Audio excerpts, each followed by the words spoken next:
Hey there, everyone. Welcome to the WWE Smackdown Watchalong for Friday, February turn of 21st. It's your girl, Denise. And it's so funny because this went from a Smackdown that like hardly anyone was talking about to suddenly this being a Smackdown that everybody is talking about. Why? Because last night they announced that The Rock, the final boss, the people's champion, the eyebrow raising, you guys know him, Dwayne The Rock Johnson, will be here on SmackDown tonight. Now, I know spoilers have already gone out in terms of what people might be expecting from The Rock. I have not taken a look at any of that because I want to be surprised. And I'm hoping that we do get something to kind of spice up this WrestleMania season, because I think we spent quite a bit of time talking about how it's kind of gotten a little bit of a slower start in terms of buzz in comparison to last year's WrestleMania. And so we'll see what ends up happening here today with The Rock. But yeah, there wasn't all that much. Like the other things that have been announced for the show include DIY versus Pretty Deadly for the WWE Tag Team titles. Okay, fine. Cody Rhodes and Damian Priest and Braun Strowman teaming up to take on Solo Sikoa, Jacob Fatu, and Tama Tonga. And then Jimmy Uso taking on Drew McIntyre, and then Tiffany Stratton versus Candice LeRae. So this is really kind of a show that's like could be kind of good depending on what goes down. But we'll see because I don't really know what we're gonna get out of it. But we will be here for the next 3 hours talking about it, reacting to it. Once the show actually begins, I will make sure to get the audio for everybody, and then from there we'll get into the post show with myself and with Robin. So yeah, man. Thank you so much for everybody complimenting my Rhea Ripley shirt. I have not worn this shirt at all on the air, and I had completely forgotten because I bought it at the Royal Rumble. Many of you guys saw that live stream that I did where I bought the Rhea Ripley shirt, and so I wore it on the flight back to LA from Indianapolis. And in my head, I'm like, oh yeah, I've worn it already. But then I realized, like, oh yeah, you never actually wore it on a post show, so you might as well like do it here today. So I was like, all right, cool, because I am 100% out of t-shirts. Like I have worn every single wrestling t-shirt that I have no more. Also, yes, there is going to be a press conference afterwards that WWE is doing. I don't know what to make of that, and we'll of course be keeping an eye out in terms of like what may possibly happen for all of that. So we'll see. Let's see what we got here. And okay, let's see. I'm looking at all the comments here. And let me give some shout outs to people who are here, by the way, because I like to acknowledge people in the chat. So if this is your acknowledgement time. If anybody wants to be acknowledged, please throw them ones up. All right, let's see who we got here. We got Taylor Cannon. Nice to see you, Taylor. We got Tiger Claw Gaming. Always good to see you. We got David Romero, Peter Kakaro. We got CC Funk. Mike Kowinski. Hey, I hope you're doing well, man. I see that you just had surgery, so sending you some positive vibes and some well wishes. I hope you have a speedy recovery with whatever it is you're dealing with.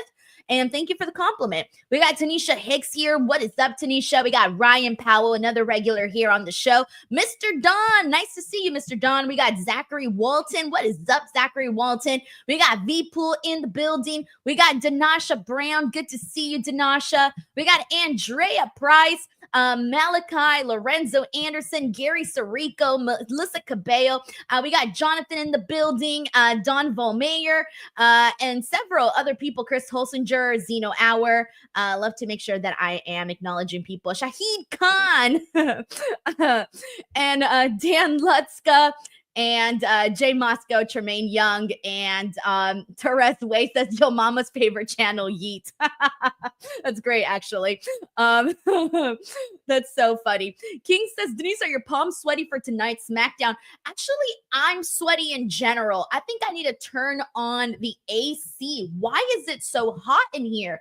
I don't know. Like maybe the temperature went up over some. It doesn't. Let me check this weather. What are we dealing with right now? It's 71. It's literally exactly 69 degrees outside, but it feels so hot in here. So I'm technically just sweating across the board. I'm gonna definitely have to turn on the AC because I'm heating up right now. But thank you so much to the Moneymaker Chris who just tuned in. We got McTaro, Nick Steele, Alan Snyder. I'm waiting for SmackDown to start, guys. Hold on. It's still not on yet for me. I'm on Stream Direct TV. Stream Direct TV, I feel like always kind of lags a little bit with putting the show on. So I am waiting for SmackDown to begin so I can get the audio going. Give it a second. I'm like, give it a second. Wow, this is taking forever. Come on, baby. Okay, Mike C says, no, it's not on cable yet either. Okay, good. I was about to say it's exactly 5 o'clock and this shit is still showing the end credits for whatever it is that was on. All right, here we go. Friday Night SmackDown. Let me get the volume up. Then let me know how that audio sounds. We do our daily audio check here. Hopefully that's a good audio level. Malachi says, you are wearing your Rhea Ripley shirt from the Royal Rumble in Indianapolis. Yes, I am. I'm finally wearing it on the air. I've only worn it twice so far. So, yeah. Okay, good. Thank you so much, The Sniper, for letting me know. Great. Thank you also to the infamous DJ1. All right, well, let's do it. We got this. We are in New Orleans. So, God, I have a feeling that The Rock is just going to come out and be like, WrestleMania 42 will be in New Orleans. For those of you who do not know, it was reported a while back, probably like not even a while back, like maybe a week ago, I think it was, that WrestleMania would be in New Orleans, and but WWE themselves has not yet officially announced it. So I'm wondering if that's the reason why The Rock is coming out today, like if he's going to use this opportunity to announce, like officially announce it. Usually they announce when the next WrestleMania will be, the day of WrestleMania. I usually love that method, but I mean, they are in NOLA here today. The Rock was clearly available, and they probably want to get the ticket sales already going. And oh my gosh, look at Naomi and Bianca. They're so cute. They're little, the glittery leg warmers that they've got on are great.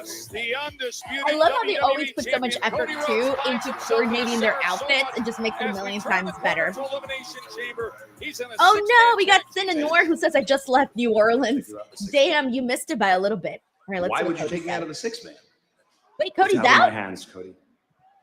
Solo just shows up and he's allowed to do that, but we can't have a 6-man that you advertise. And how's it out of your hands? Who do we need to talk to? Who do we need to call so that we can have the 6-man? You're not hearing me. There's no one you can call. There's no one I can call. Are you sure about that? That's not what I'm cooking. Oh, it was The Rock's call. I knew it. Damn, The Rock's already messing with Cody. The final boss. And the final boss wants to see you in the ring. Okay, guys, here we go. The Rock and Cody Rhodes are going to have a segment in the ring. Okay, so we're starting to heat up. Cody's pulled for the main event. Well, rip up the scripts. Things can change in an instant, and the final boss already creating shockwaves here on SmackDown. We will see what the final boss's intentions are. He is here. The Rock is here in New Orleans. But for now, we move straight ahead to action. That's how we're starting. Oh, okay. Good thing we're starting with Drew McIntyre. As we begin, because I was about to say, I feel like given the way that we are all expecting we are all waiting for The Rock and seeing what he does with Cody Rhodes, I feel like you kind of got to start up. You got to kick off the show with a bang, you know? All right, let's see what people are saying. Let's see. We got Tiger Claw Gaming's like, ugh, he's nervous. Icy says he is Cody's boss. Ash Nicole says, damn. Jay Grouse 9 says, where's Paul Heyman with his 2 phones when you need them? For reals, right? Big G says, we're starting with Drew. Yes, we are. I think that's a good way to go about it because, like I said, you want to kick off your show with a bang, especially when everybody's waiting for The Rock and you want to keep them here. You want to keep them on the channel until we get The Rock and Cody Rhodes. You might as well kick things off with Drew McIntyre and his match with Jimmy Uso. So let's see what we get out of that. And we got Aaron Banks here who says, I'm so happy The Rock is back changing up plans again. Sleepy emoji. Oh man. Brandon Rosen says all of Triple H's plans are done. Oh man. Let's see what else we got here. Kiwi Rob says we don't need The Rock versus Cody at Mania. Watch him be like, I'm in the Elimination Chamber, or whoever wins the Elimination Chamber has to face me. I don't know what's going to happen. I was, already under the assumption that we weren't going to see The Rock at WrestleMania, and I kind of felt like he had also sort of tied up the bow when it comes to Cody Rhodes. It didn't feel like he had his eye on him too much, especially since the last time we saw The Rock, which was Raw Netflix. So I'm just like, all right, whatever we get, we get. So let's just go with it. Let's see what we've got.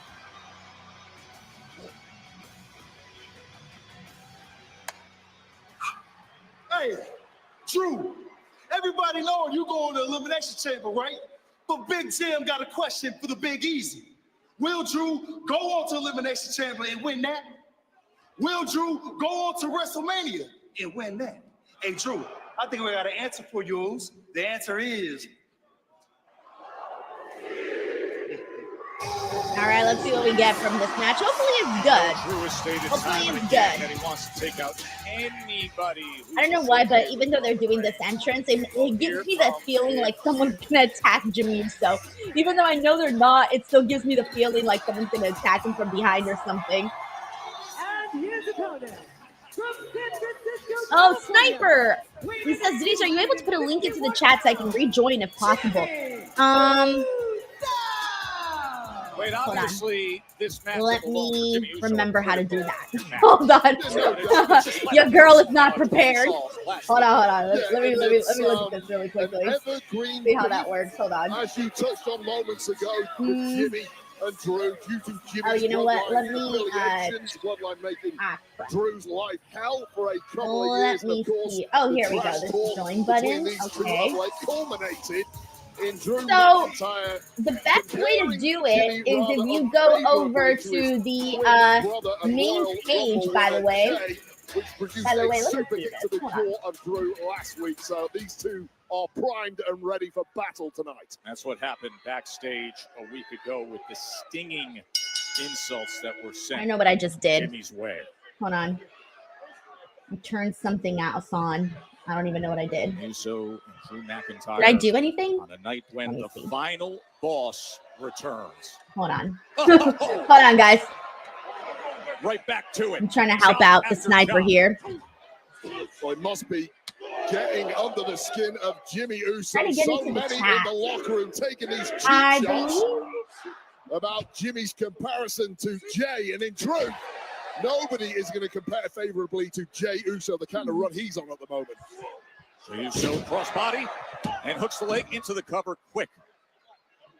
To kick out is Drew. Of course, what a run that Jay has been on for the better course of the past year. All right. So honestly, Earning the his best first way, because I single can't glory seem to get this this link. past fall, and then Hold what on. happened in I'm still Indianapolis, trying to figure out how to the get this link. If the you highlight can of just his go career, to the main taking the Royal page Rumble, on the earning front a page, championship match it should be at right WrestleMania. there, by the way. The power of Like, McIntyre straight to the If you fore click in this join, one, of it'll course. take you Trash immediately talk to the is one membership thing, page. cheap shots are another, but I'm just really trying to it's see if a I can get an results actual industry, link, and which it I was know the McIntyre link who is defeated this.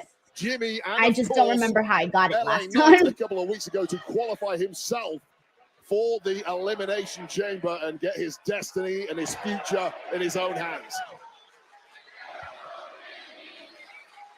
Now outside Okay, I on found the it. floor. Okay, I found it. As All right, I found the McIntyre- link. I'm like, I found the I mean, link. Problem velocity solved. by which he threw him into Hopefully the it barrier works. Just that The sniper, easy I for hope a that's guy the with link that 6'5", I hope that's the link you needed. 270 pounds of because that's the rippling only one here that Scottish I can see. muscle So I think it'll be throwing okay. around Jimmy Uso with ease. You know, they've been All in the right. ring 38 times Now let me together pay in attention their to this careers, but match. never See in what we this get out setting of this. one-on-one. 28 times in tag team matches, of course, battle royals, royal rumbles, triple threats, but this the first one-on-one. What's up, Darkweed19? Hope you're doing good. Thank you so much for hopping in. Malachi says, yes, it does. Okay, wonderful. Thank you so much. Yeah, sorry, I kind of had to go and look for that on the back end of YouTube. Undoubtedly. What does he have to do? Win the Elimination Chamber, go win at Wrestle. Ooh, nice little dive to Drew. Indeed, Jimmy Uso pulling out the heavy artillery in this one. As he sends Drew down Oh, to the man. floor. I still feel the exact same way that I felt the last time we see Jimmy, is that the difference between him and Jay is just too noticeable now. Like, I feel the excitement level when Jay's out there and when Jimmy's out there is so different. And I don't know, they gotta find a way to like get Jimmy to feel a little bit more exciting when he's out there. I don't know, am I the only one who feels this way? Let me know in the comments. I haven't read any super chats yet, Brandon. I'm waiting till the commercial. And now it's commercial. So I don't know if anybody here, by the way, feels that exact same way. Like, Jimmy just doesn't feel that big anymore as he did like even months and months ago when he was, you know, when they were doing this whole thing with the bloodline. Also, welcome Spidey Dude Radio Network. This is his first time catching the stream live, so thank you so much for tuning in. We got a lot of new people, by the way. We got the Antagonist on Twitter. Thank you so much for coming on in. And see, I think a couple people feel the same way that I do, because we got Moneymaker Chris who says, agreed, Jimmy has to find his own path. Henry Kiernan says the exact same thing. Emily Ann says, what did I miss? I joined late. You haven't missed anything except, oh, wait, one tiny thing. Nick Aldis did tell Cody Rhodes that The Rock wants to see him in the ring. So now we do know to expect a Cody Rhodes Rock segment on today's show. But I don't exactly know when that's going to happen. And chances are they'll do it at the end of this hour, or they'll do it all the way to the end of the show. But Cody Rhodes has also been kicked out of that 6-person tag match that we were supposed to see due to The Rock's decision. So, yeah, it seems like everybody kind of agrees on where we're at with that. Don says, sadly, I agree. Jay has so much more excitement behind him. And we got Robert McManus who says it was the best in the bloodline, not been very interested in a singles run. Yeah. Carolyn Whitney also says, unfortunately, I agree. We got Sin Stalker here. So I agree. Jimmy just feels flat. Larice Johnson says, I think Jimmy Uso needs to be a singles champion. They need to do something, guys, to just like spice things up with him, because it doesn't feel like this match should feel like a bigger deal because it's Jimmy Uso versus Drew McIntyre, but it just doesn't have that kind of aura to the match. Like, this feels like Drew McIntyre versus just another guy, when it should not be that way. Like, Jimmy Uso is a much bigger name, but it's not feeling that way right now. And so I can't help but feel and think that every time he comes out. So that's the thing that I'm sort of like working on. But yeah, the infamous DJ here says Jimmy needs to find his yeet. I agree. All right, guys, let me go ahead and get into some of the super chats that we got here. I want to thank Miktaru, by the way, for kicking us off with our first super chat of the night, and a very, very generous one at that, Miktaru. So thank you so much. Says, hey, Denise, hope you're doing well. Much love and appreciate what you do. Since I don't have cable, I came out here to hear what the fuck The Rock has to say after what I heard from Busted Open, and Dave wasn't having this shit. Okay, so yeah, so far nothing too crazy because the segment hasn't actually happened. My original prediction was that The Rock was just going to come out there and be like, hey guys, just FYI, WrestleMania is going to be in New Orleans, WrestleMania 42, right? But they already let us know that he is going to have a segment with Cody Rhodes, but I'm wondering if they're going to acknowledge the fact that, like, I have a feeling, I wouldn't be surprised if The Rock just says, like, oh, a bunch of people